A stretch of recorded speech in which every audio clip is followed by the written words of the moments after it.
Being an adult sucks. There are so many bills to pay, you have to deal with bullshit left and right. There's always small talk about the weather, and all you want to do is have enough time to play some video games without feeling guilty about it. So, when a game comes along and just drowns you in nostalgia and makes you feel like you're 12 again, without a worry in the world, yep, give me some of that. I'll eat it up, no questions asked, and for free even? Hell yeah, let's go, weebs! FYI, I know it's not free, but PS Plus is just billed in my credit card, so it's a future me problem. For now, it's free. Let's go. Sea of Stars is the second outing of indie studio Sabotage after the 2018 retro Metroidvania The Messenger. This one, however, is intended to be an homage to SNES and PS1 era JRPGs, and I'm so here for it. They are so committed to the bit that they even got legendary composer Yasunori Mitsuda to contribute to the game's soundtrack. I had never heard of the studio before, but I like what they're all about. I appreciate the commitment to recreating a past era of gaming, and I enjoy the fact that they look like an esports team in their official studio photos. That's fun!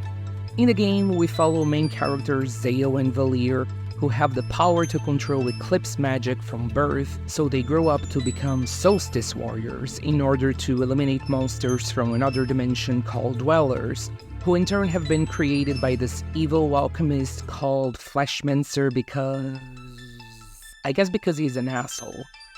Throughout their journey, Zayo and Valir will be joined by a bunch of companions, some party members and others who are just tagging along for the ride. I really enjoy the humorous tone throughout. It's a light, breezy, fun time, even when dealing with some heavy topics. I don't want to spoil anything, but the Chrono influences are clear throughout.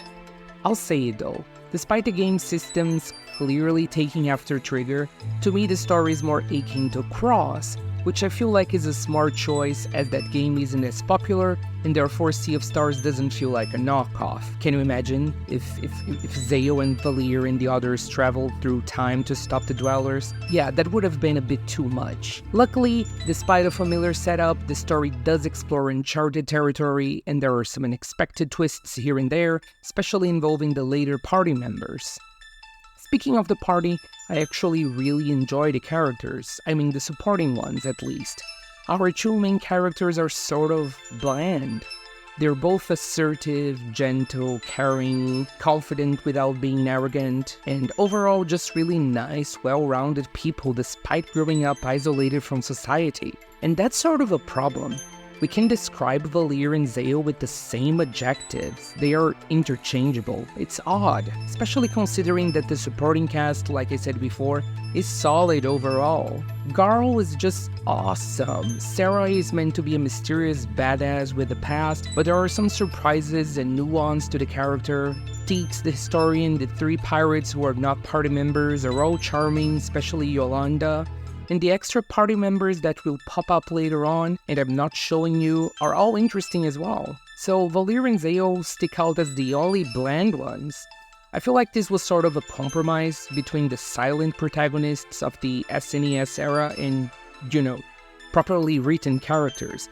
But I would have liked to see more from them, more personality, and more differences between the two. They both are all in on their mission and really like fishing and their childhood friend. That's it. Oh well. At least the character design is pretty good overall.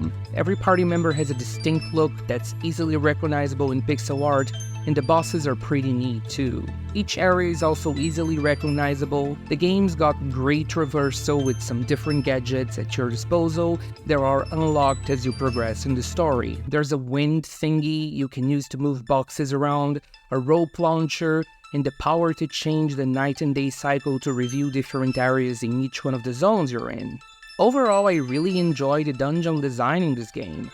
Dungeons are just the right size, with most of them having a central area and 3 different zones for you to explore and activate a door or whatever so you can move forward.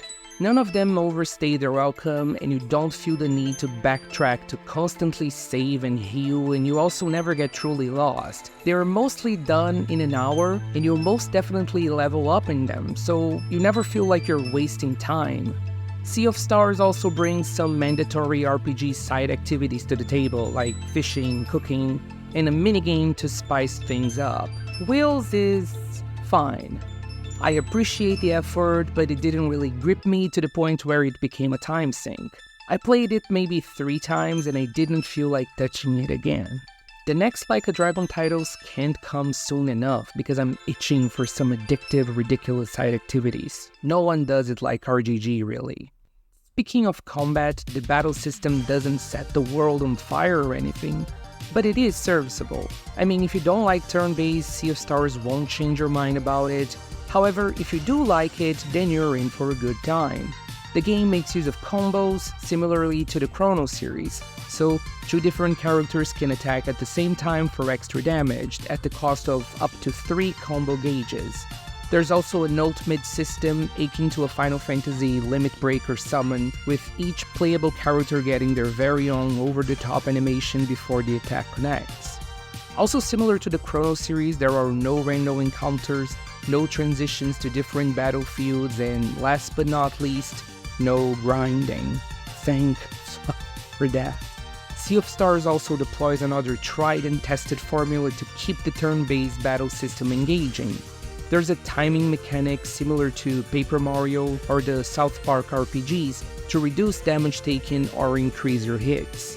However, do notice that learning how to time things can take a while, and it's pretty frustrating at first because each animation will require that you press the action button at different times, and there's no indicator on the screen to help you out with that, unless you decide to use one of the cheat gems to help with that. I never felt the need to use them as the game never got really hard or anything, and like I said, the time thing can be frustrating at first, but when you get the hang of it and you get used to syncing the animation and the button presses, keeping the boomerang or the poison darts going for as long as possible can be pretty addictive. There are also locks that you can break in order to delay an enemy's turn. These usually show up when an enemy is going to use a special spell, so if you can break all of them, you will avoid a potentially devastating attack. These I actually really liked and felt that made the turn-based system really pop, especially during boss battles. Sometimes the bosses would telegraph an attack in like 2 turns, with 6 locks for you to break, so you have to work around it with your party members to either delay the attack with skills such as Sarai's Disorient, or simply breaking as many locks as possible in order to diminish the attack's effectiveness. Do notice that the timing mechanic and the lock system don't get more complex over time. However, the game is mercifully short, around 30 to 35 hours, so we really don't have to worry about it, it never gets tiring. Ultimately, Sea of Stars is done before you were done with Sea of Stars, and after playing AC Valhalla last month, I'm all the more grateful for that. Alright, time for some random notes. The Sea of Stars is actually pretty cool visually, and it's one of the highlights of the game for sure. I won't spoil it here because you really should check it out on your own, but it was probably the most visually memorable moment in the game. The Sky City and the council we meet up there were pretty ridiculous, but I guess it was meant to be ridiculous and to evoke some of that weirdness we used to experience as kids playing Japanese RPGs. If that was intentional, it was spot on. What else? The soundtrack has a bunch of bops and bangers. I especially enjoy the battle theme.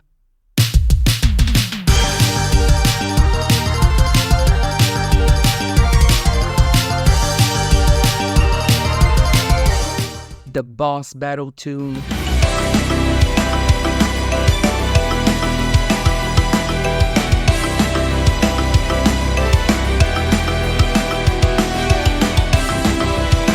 And Garl's theme.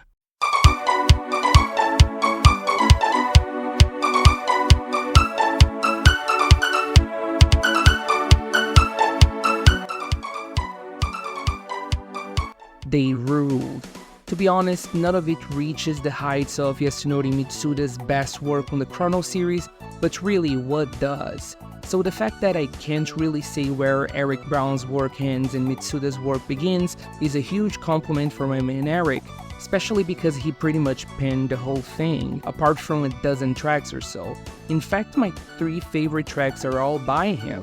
Oh, the bardcore versions of the songs are great as well, top-notch stuff. What else? The ending is just too abrupt and unfulfilling for my liking. I get it, they actually just want you to replay the game, or at least want you to engage with the side content to get a true ending in classic JRPG fashion. But I feel like you can have that, this perfect ending nonsense without having a rushed, sudden conclusion for everyone who would like to just finish the story without doing the side stuff. The base ending is just so abrupt that it tempers your immediate impression of the game. Like, that's it? Really? That's the ending? Credits are rolling? What? I would have liked a little more pizzazz. All in all, I truly recommend Sea of Stars. If you're an RPG fan in your 30s or older, this thing was tailor-made for you. However, there's enough here to make even younger fans happy. The ending might feel rushed, the battle system might not be all that innovative, but this short nostalgia burst was quite refreshing and I think you'll enjoy it as well. And if you can, why not support the devs and buy the game instead of just playing it on a streaming service? After playing it on PlayStation Plus, I'll most definitely buy it, because I want it in my collection indefinitely, and that's the kind of gaming company I would like to support and see more of in the future.